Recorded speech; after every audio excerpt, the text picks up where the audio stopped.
you live? My name is Harley Dingman. I was born on February 6, 1922 in Watertown, New York. Of course, I started like everybody else does, as a private. And but right after the Battle of the Bulge, I was promoted to Sergeant Major. And that's the highest non-commissioned rank in the Army. Well, of course, I got into it, first of all, when Pearl Harbor happened. I can remember I was listening to a football game. Back then, we didn't have pictures. It was just radio. And to tell the truth, some of us didn't even know where Pearl Harbor was. But we immediately realized that we were in a war and that all of us would have to serve. I happened to be a junior in college at the time, and so we went out and tried to see where we could enlist. And I enlisted in the Army Reserve Corps, and a few weeks after Pearl Harbor, and I was called up to active service in May of 1943, about a month before I was supposed to graduate. And what were your first experiences like? Well, I was sent to Fort Niagara, which is just between Lake Erie and Lake Ontario. I remember because the foghorn kept me awake all night. That was just supposed to be an induction center, but I stayed there quite a while. They kept giving me more tests. Then eventually I was sent from there, after about a month, to Macon, Georgia, to Camp Wheeler, which was basically a basic training camp for infantrymen. When I finished the basic training, they told me I had my choice.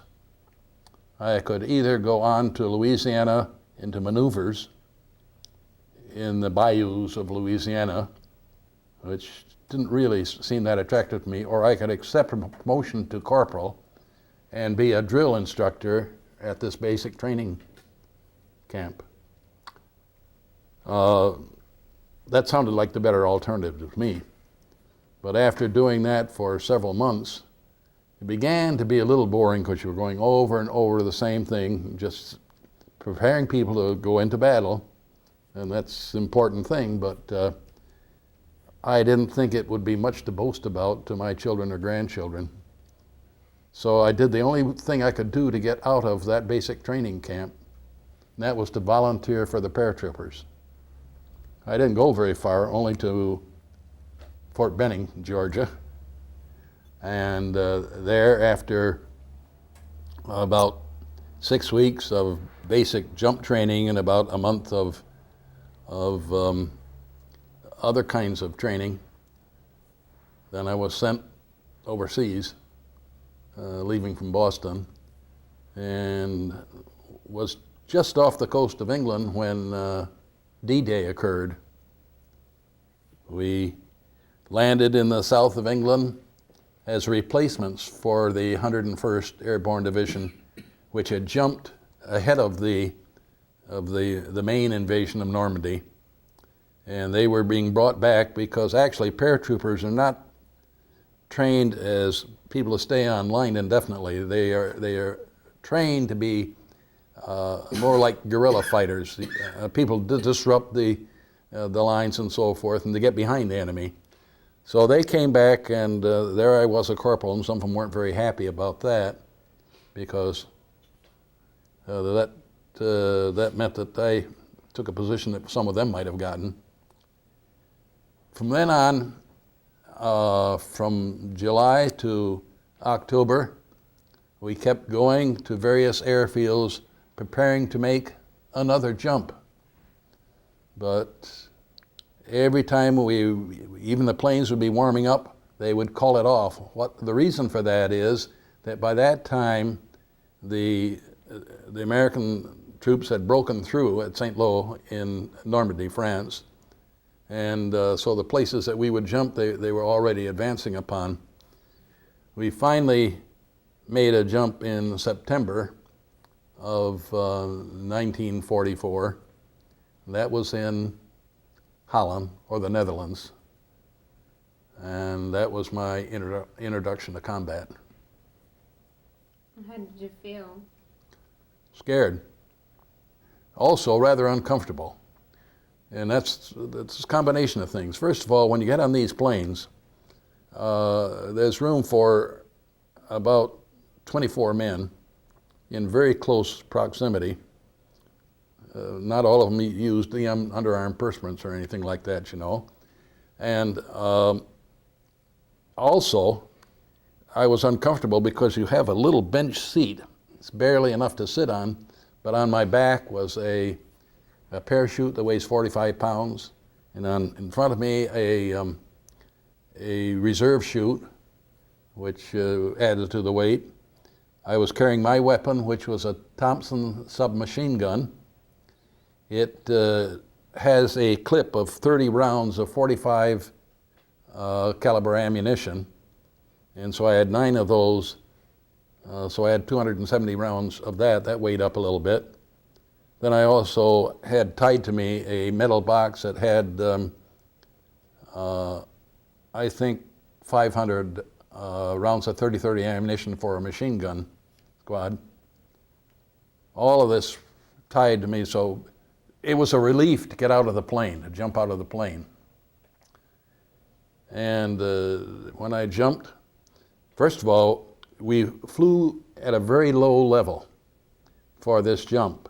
The reason for that is that if you flew at a normal high level that you usually jump from, they would have time for the artillery, the German artillery, to sight upon your plane.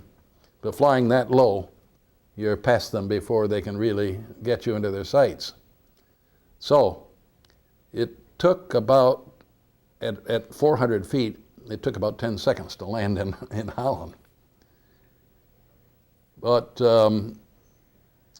I had one little incident that was a little embarrassing, to tell the least. When my chute opened, you know, when you jump, there's a greater shock really when your chute opens than when you land on the ground frequently, because it snaps up there.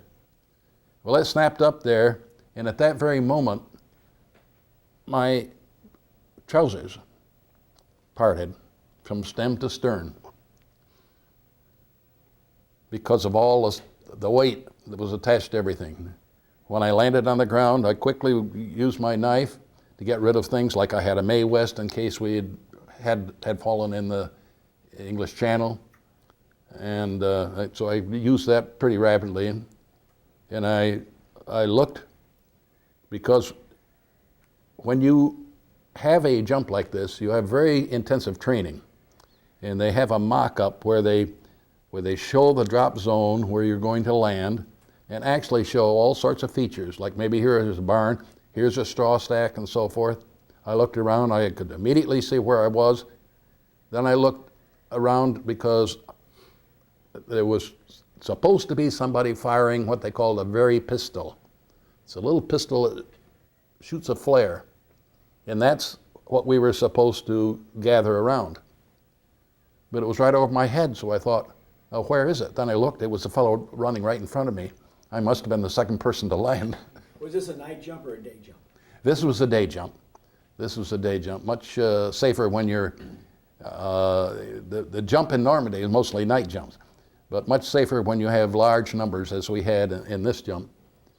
And inside 15 minutes, my company, that would be about 200 men, were all gathered and reported in, and with a minimum of casualties.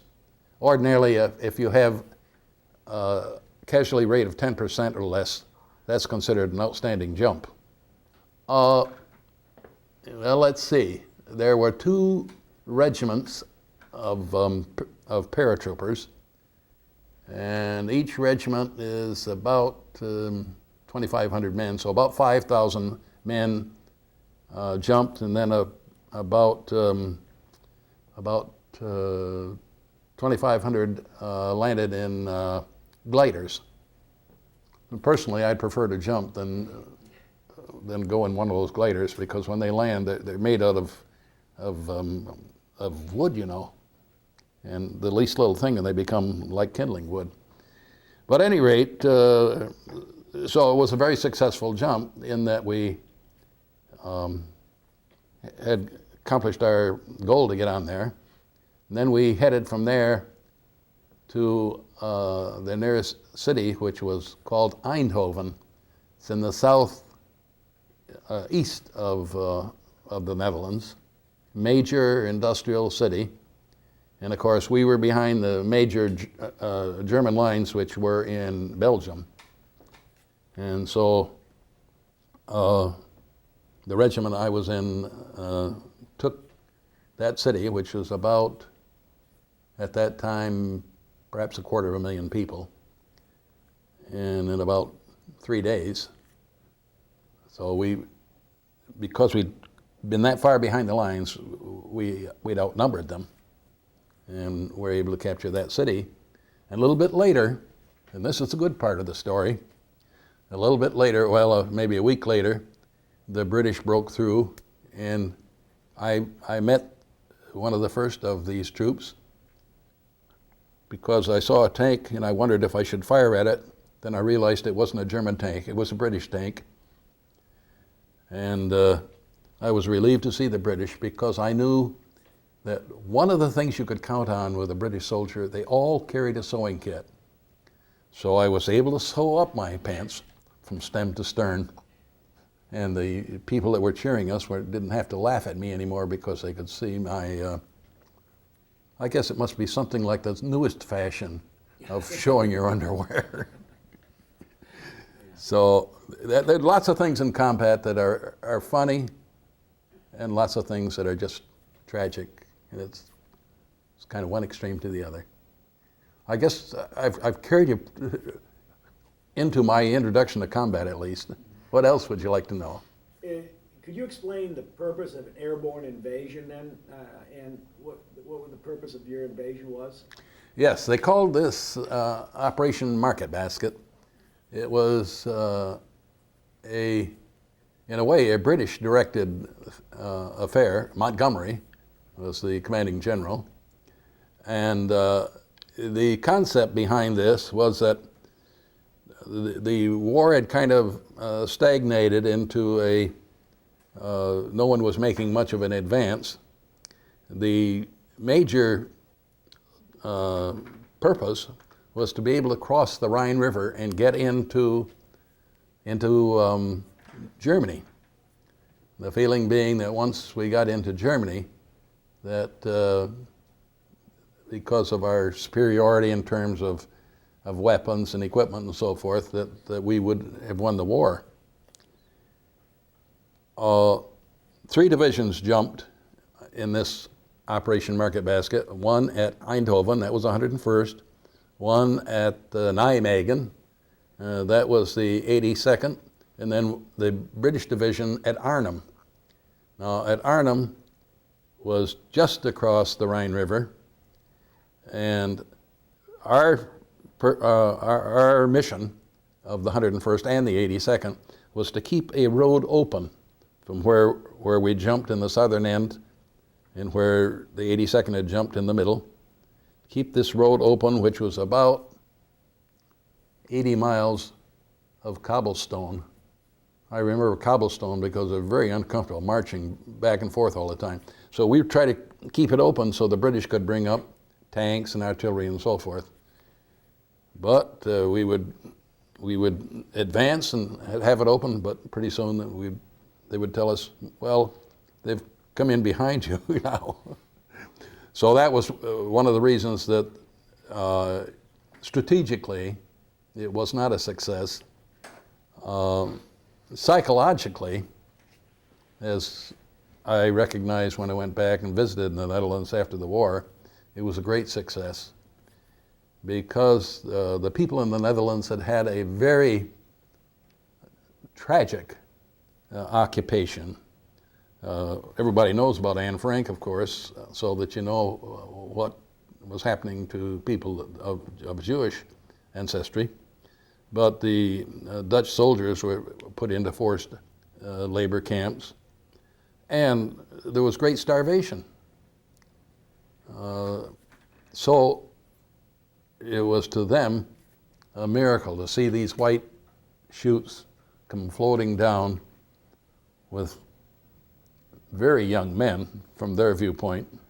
I was one of the older ones at 21. And so that's what I mean by saying it was a psychological success. What was the average age of a paratrooper, or American soldier for that matter? Paratroopers tend to be younger. First of all, they were volunteers, and they had rather rigorous physical standards. I would say that the average age wasn't much above 18 or 19. We had a lot of people that had lied about their age to get in. I mean, 16, 17, some of those. But you see, that appealed to a very young person. I don't know why it appealed to me. I should have known better. But it appealed because it was glamorous. It created excitement. Well, the first time I jumped, of course, was at Benning, Fort Benning, Georgia. And what I recall is they had very good training for paratroopers. Once again, both physically and psychologically. Physically, they put you through rigorous physical training. And secondly, psychologically, because they were very tough on you and encouraged you to quit, which, you know, was a young person, including me, just encouraged us to stick it out. You even jumped, you may have seen some of these equipment they had, because I think they started originally at some world fairs and so forth, where you jumped off a platform and you floated down parachute. And it was really pretty simple. But then for days after days, you jumped right out of a fuselage of a plane that was right on the ground, so that everything was automated.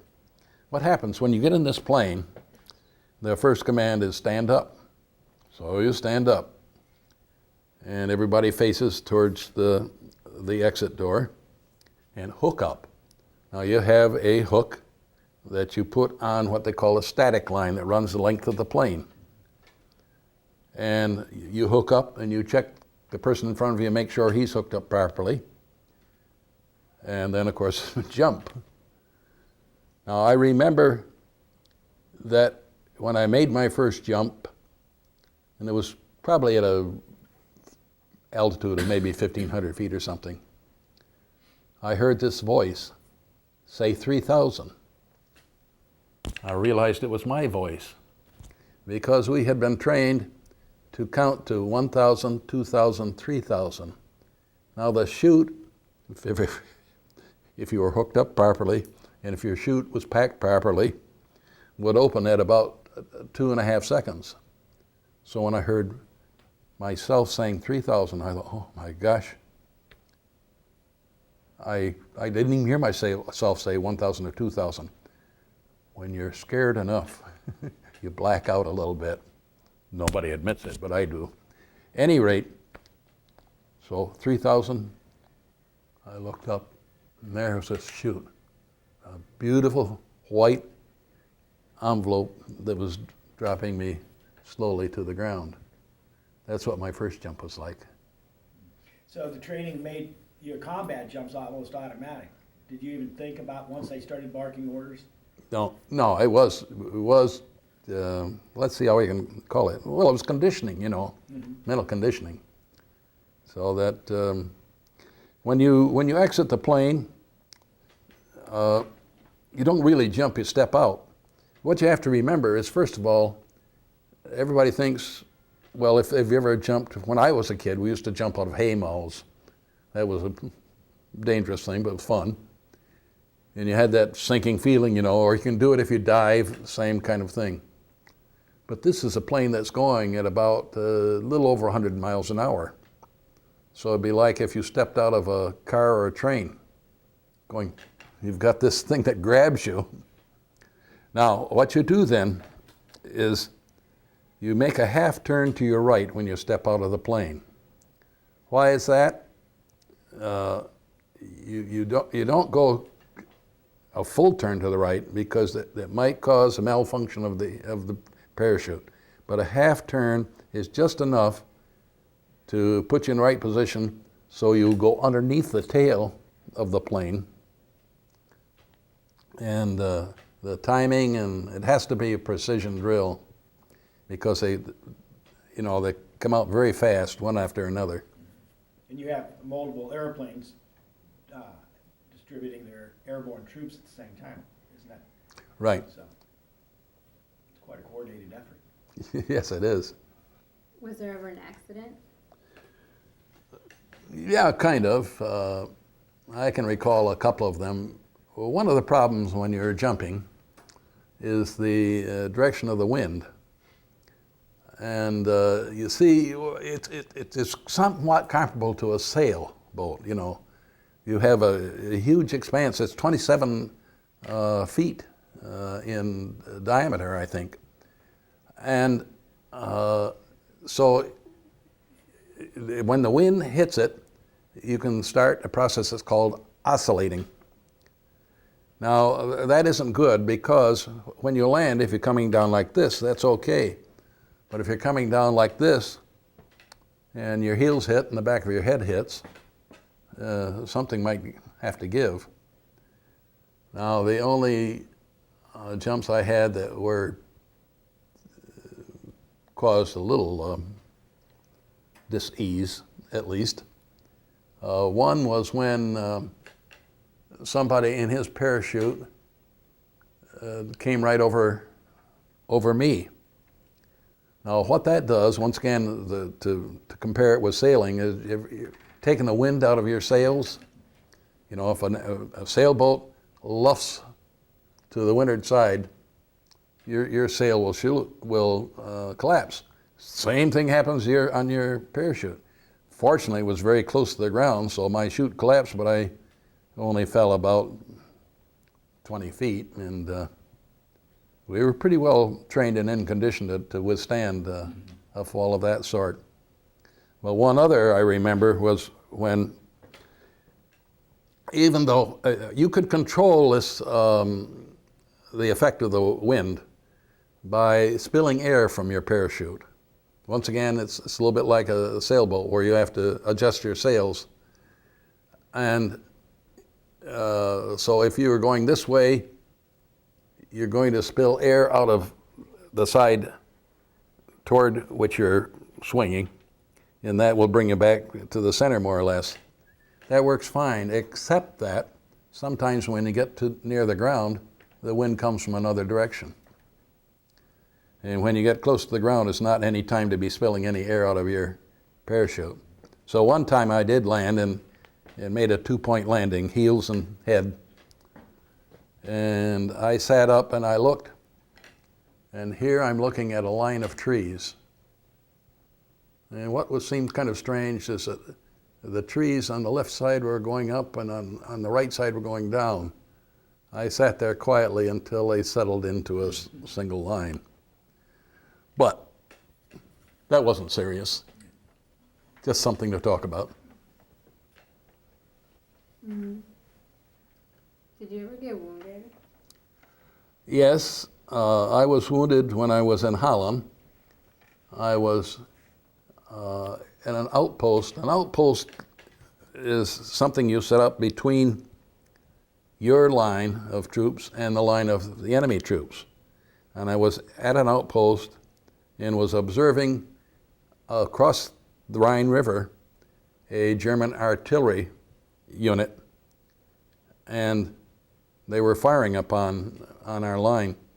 And I had a rare opportunity because I had a radio. It's a walkie-talkie really back then, but it was effective for a mile or so. And to call in our artillery and tell them,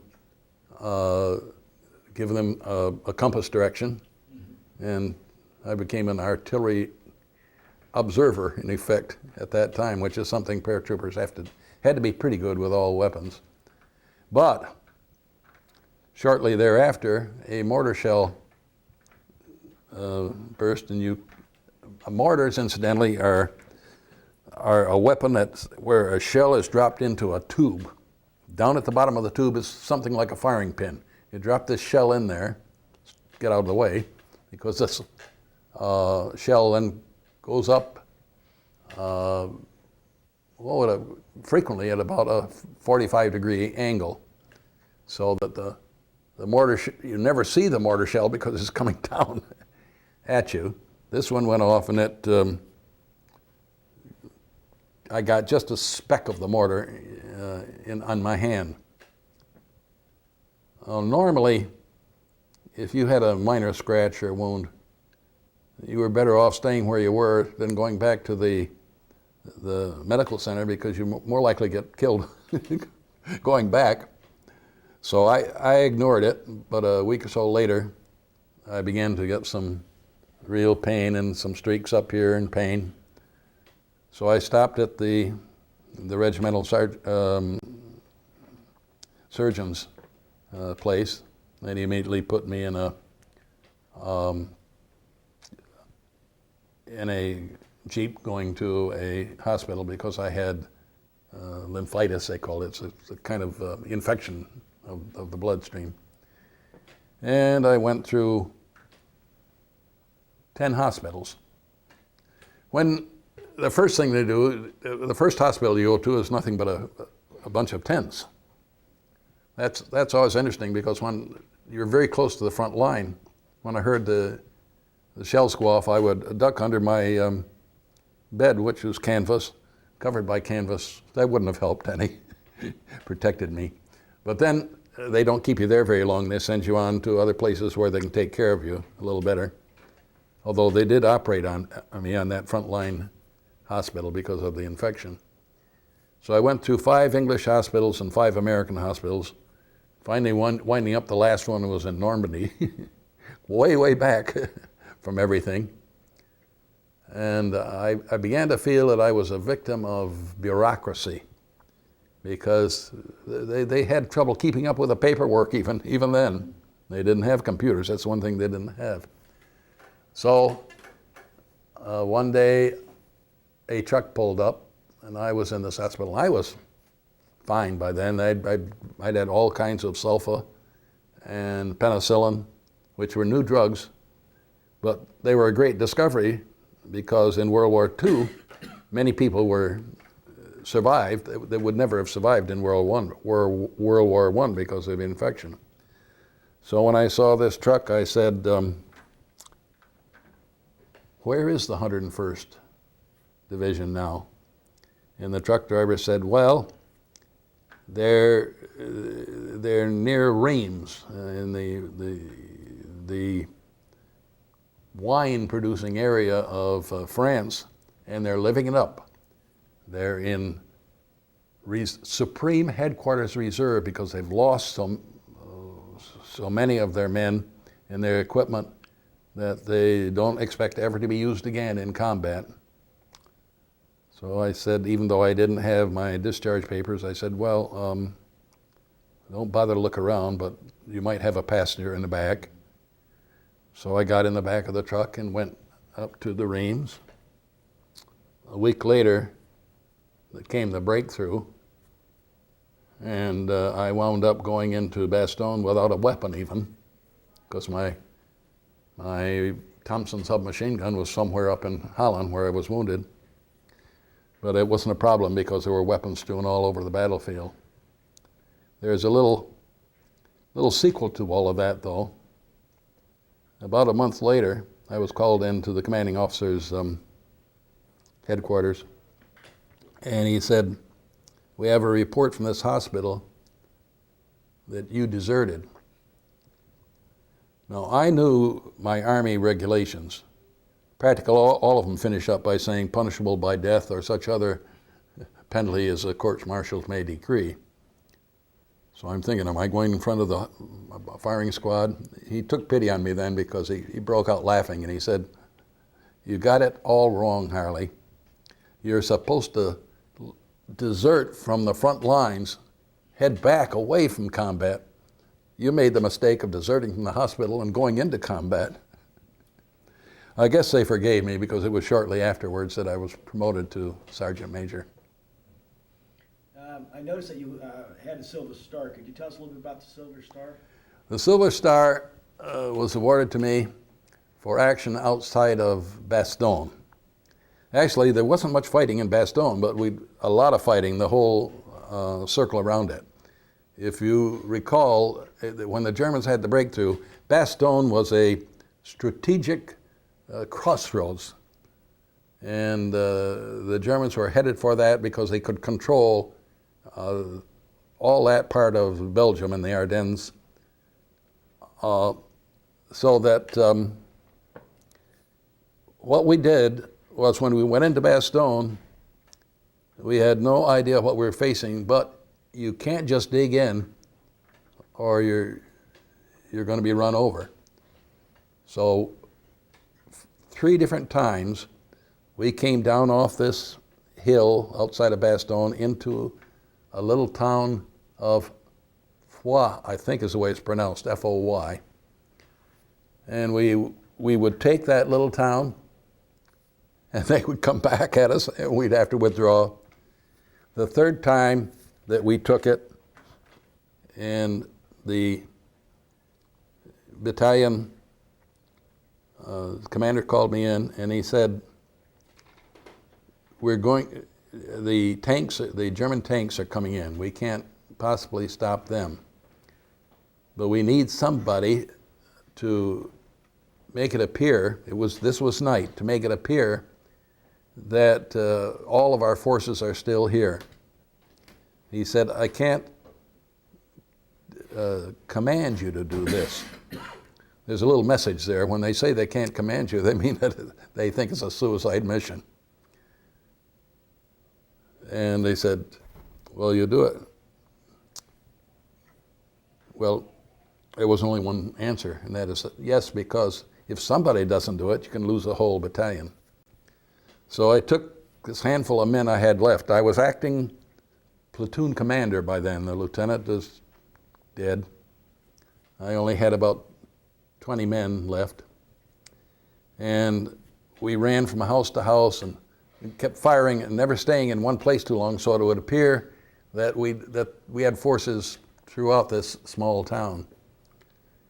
And when it started getting light and the tanks were still out there, then I withdrew with the 10 men that were still alive and not taken prisoner. And that's what I got the Silver Star for. Good. What time could you kind of place in a time reference when the Battle of the Bulge took place? Yes. Basically, it started in about mid-December of 1944. One reason I can remember is because I remember being outside of Bastogne in a snow-covered foxhole on Christmas Day. And so one of the problems was that we were surrounded. It wasn't that the paratroopers should be prepared to be surrounded because we are used to fighting behind the lines. But the problem was that they had tanks and lots of artillery and so forth. That was their strength. We don't have those things as paratroopers because you can't jump with a big cannon. Then the other problem was that there was very bad weather during that December. First of all, an unusual amount of snow, which made us very conspicuous. We had our regular khaki uniforms. The Germans, incidentally, had white uniforms. They were prepared for this. Finally, soon after Christmas, the weather broke, and our planes started coming over. We put out something to identify where our lines were, colored parachutes or anything that was colored that could be seen from up above. So hopefully when they dropped the bombs, they wouldn't drop them on us. But they came very close, incidentally. And then the battle wasn't over yet, but they had to retreat because as the planes got control of the sky, Patton came up with his tank forces and broke through. And but we still had some very intensive fighting for about 2 months before that battle was essentially won. If the Germans had won that battle, they might have been able to go through to the English Channel and divided the British and the Americans. And I don't think they would have won the war, but it could have gone another year. And so that's why it was a strategic battle. So the Battle of the Bulge was 1944. That was the last German major thrust Yeah. through Europe. When did the war officially end and hostilities end? Well, I can remember. I can't tell you the actual day that was named as official VE Day, Victory in Europe, but it was like in June, someplace in there of 1945. So approximately 6 months later, after Yes, the Battle of the right. Bulge, the Yeah. war ended. At that time, the paratroopers had been given an interesting mission, and that was to take Berchtesgaden. Now, the only problem was at that time we were in Alsace-Lorraine, provinces of France, and of course we didn't have any transportation, but they said it was all right for us to confiscate any vehicle we could find. Either was supposed to be German vehicles, but we often confiscated vehicles that belonged to the Americans or the French. Anyhow, we came down this road headed for Berchtesgaden, which is in a very beautiful alpine area of southern Germany, and where Hitler had his eagle's nest, they called it. And they thought that we might capture Hitler. Of course, he was hiding out in Berlin. And we landed in Berchtesgaden the last week of the war. What crossed your mind when you were in combat? Well, a number of things did. One of the things is to keep control of yourself, both emotionally and physically, because the problem is if you lose that control, you probably won't survive. And I also, one of the problems is seeing people die around you, on your side. And that was enough to cause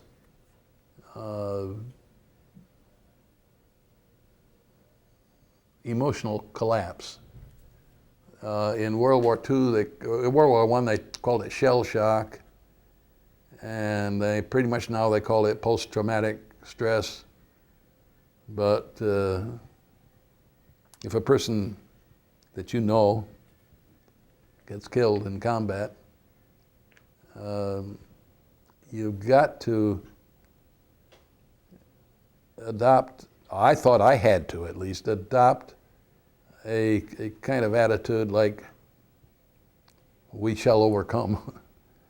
And you could not let that cause you to give up. Did you lose any friends? Yes, although I have to say I was a little careful not to become too close to too many people, because I wouldn't be able to handle the knowledge that some of those were going to be killed or wounded so badly they wouldn't come back. So it sounds pretty impersonal, but at least for me it was necessary. Did you ever encounter a Holocaust camp? Like Yes. concentration camp? Yes, as a matter of fact, when we entered Germany, one of the places we came to was Landsberg. Now, Landsberg is known as the prison where Hitler wrote Mein Kampf when he was in prison before he became chancellor in Germany. But they had converted it to a concentration camp. We saw the prisoners there who were wearing a kind of a striped-like uniform, but in shocking condition. You can't believe how people can look who are near starvation. I hate to mention this, but even their buttocks have disappeared practically. We were warned not to feed them, because if we gave them some of our own rations, which is what you'd feel like doing, they might, that might finish them off. I do recall seeing one person reach out and then he fell down dead. And I think of that sometimes because you'll sometimes hear people that say the Holocaust didn't happen. It's just incredible that people sometimes want to rewrite the history, maybe because it's too hideous or because they think they can justify it in some way. Like, what did you hear and smell like when you were there? What did you feel? You mean about that sort of thing? Yeah. Well, I think the bad thing, of course, was that Hitler had an idea of creating a master race, be pure Aryan, the ideal kind of a blonde, blue-eyed, northern European type. First of all, he would eliminate the Jewish people, which he had convinced some of the German public, at least, that they were a fifth column that was responsible for Germany losing World War I. But it went further than that. It also included other, what he considered undesirable types. Gypsies, for instance, which is a kind of a loose term, but usually refers to people from Eastern Europe. Children who were mentally retarded or physically not up to his idea of a standard. Now that's the bad thing. The good thing is that I never felt during the war or after the war that I was in an unnecessary war or fighting for the wrong cause. Later on, when I became a teacher and a principal and a superintendent, I had the experience of sometimes interviewing Vietnam veterans. And I would always interview any Vietnam veteran automatically, even though he was maybe not highly qualified, because when they came back from their war experience, they often found themselves rejected by their fellow students and so forth, because the overwhelming opinion seemed to be that they should have avoided the draft, gone to Canada or something else, because it was a bad war, an unnecessary war. Our main reason for being in it was a fear that if Vietnam became communist, that it would have a domino effect, that all of Southeast Asia would become communist and so forth and so on. I think that's tragic, to be in any war and come back and have people question why you served. And what did you feel like when you were fighting? Like, how did you feel about Germany? Well, one of the hardest things to do is to fire at another human being. Now, for the most part, you were firing out front. You didn't see people, but occasionally you did. And I could never feel hatred for Germans because they were Germans. I could feel hatred for Hitler, of course, and the Nazis. But you did it because it was your job, not because, at least I never felt that gung-ho, that kind of stuff. I fired at that person because he was firing at me and my comrades. But I never felt that a German was that much different than one of us. Did you ever write home? Yes, whenever I had a chance to. I was engaged during the entire war. We didn't get married. I'd gotten engaged just before being called up to active service. And my fiancée sent me a letter each day. She numbered them. I think it got up into, I don't know, about 200. And I don't know whether all the letters ever got there or not. I would write whenever I could, but you didn't always have the equipment and so forth.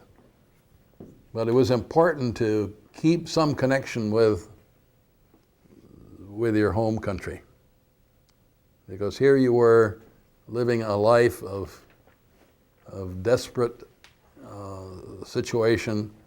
I always thought when I was in Bastogne around in December '44 that if I ever could get out of this foxhole that was filling up with water all the time and actually get on a real bed with a roof over my head, I would never complain about anything. Well, I didn't keep my promise. I still complain. But I do realize how fortunate we are. And when you saw how many of the people were living, that many of the things that we think are unbearable are routine compared to the lifestyle that many people outside of our country have to endure. So it was worth it. And what did you see, like, whenever you dropped into a town or a village, what was your impression? Well, one of the interesting things I had to do when I was made Sergeant Major, as when we were coming into Germany, was to go into a town and seize control of a building that was large enough for the battalion headquarters. There was a little problem there because I didn't speak German, but I can remember the German people were very polite to me. They respected my rank, I guess. And they would always say, "Ach, der Kleinen," the children, because the Americans had a reputation for being very, almost sentimental about children. But then I would say, "Raus, get out." They would say, "What time?" I would say, "Elf." I think that was it. There was only one number I knew, so it was always 11 o'clock I had them get out. But they actually, in that particular case, they were happy to see Americans. Because what was their choice? The English who they had put through bombing of London and everything else. They couldn't expect too many favors from them. The French, whom they had fought in 3 wars, and the Russians, whom they had more or less killed off all of the prisoners they'd taken off. So they figured that Americans were easier masters, and that was true. Did you ever encounter like a child that would come up to you, like, they ever shouted insults to you, like? I'm sorry? Like they ever said, they ever insulted you when you dropped in? Like anybody? Not the people that we were, not the Dutch, not the Belgians, and I don't even think the Germans.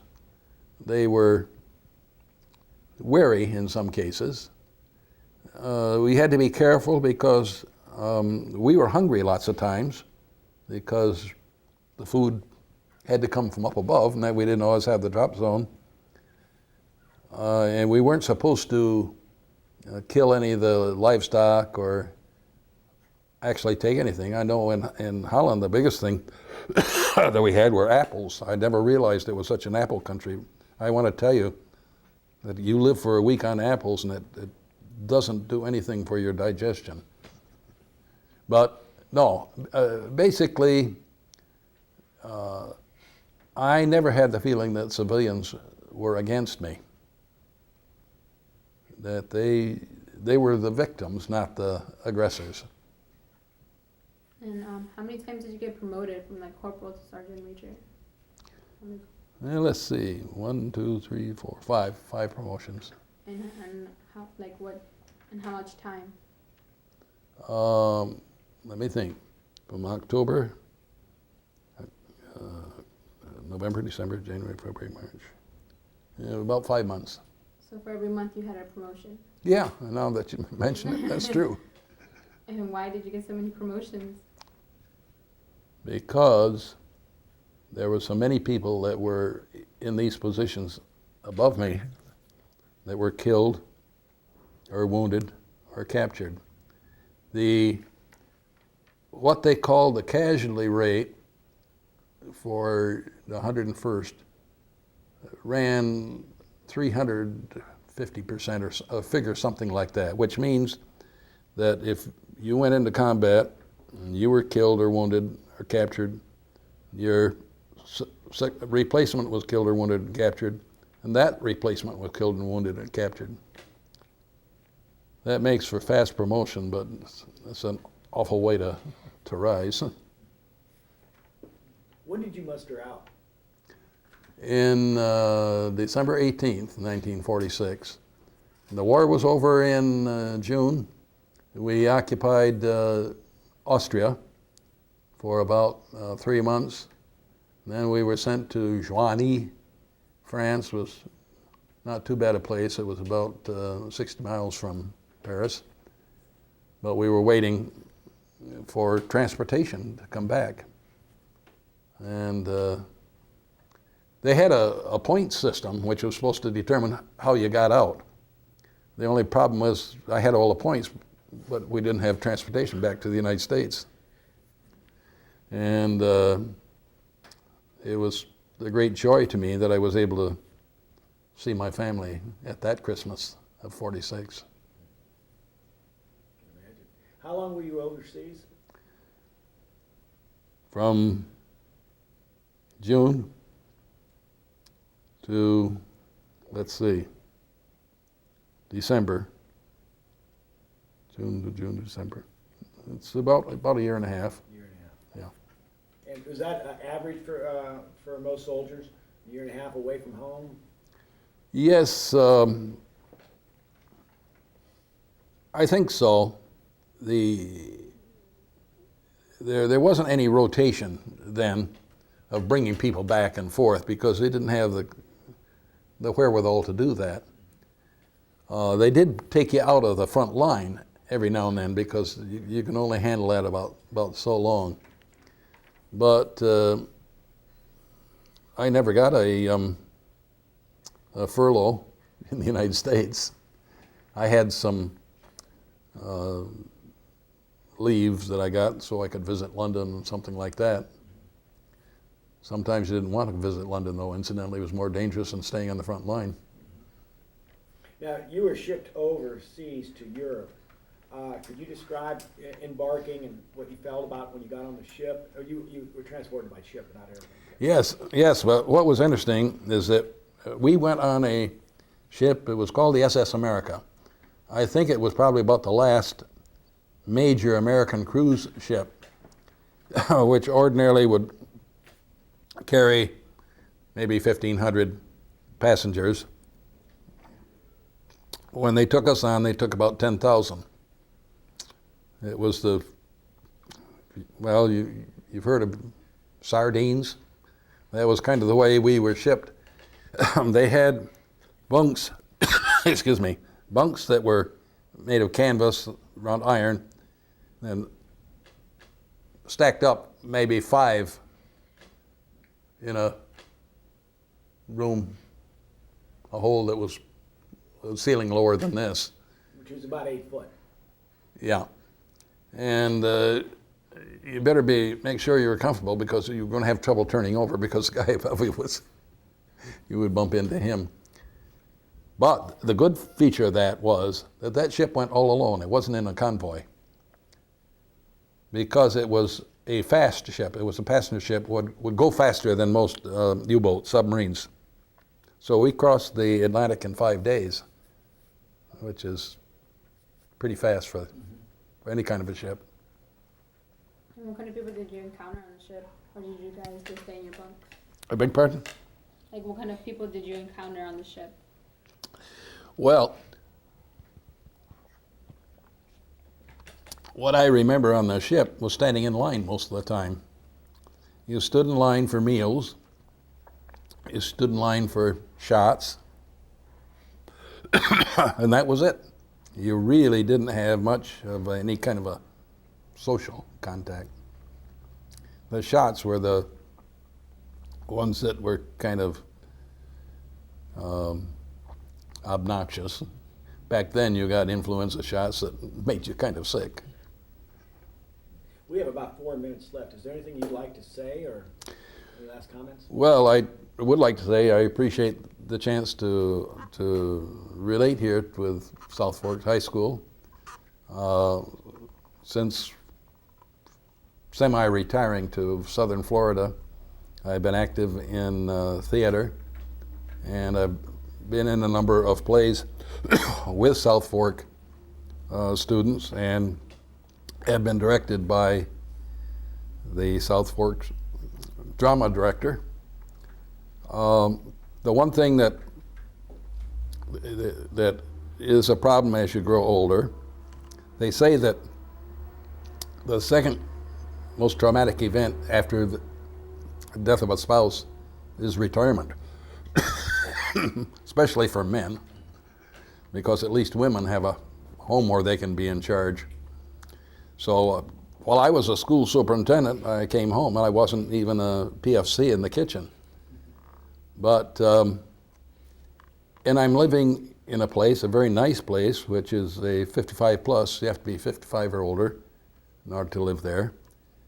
And so there's a lot of old people there, and I don't always fit in with them. I'm only 85, and I still feel I have some life left. But one of the nice things is coming to a school and getting the feeling for the life and the vitality of young people. And while I was willing to retire as a teacher and a principal and a superintendent, because there comes a time when it's a little hard to keep up that pace all the time, I think it's important for there to be some kind of interrelationship between generations. So you don't become so absorbed with your own peer group that you don't believe there's any future ahead or behind,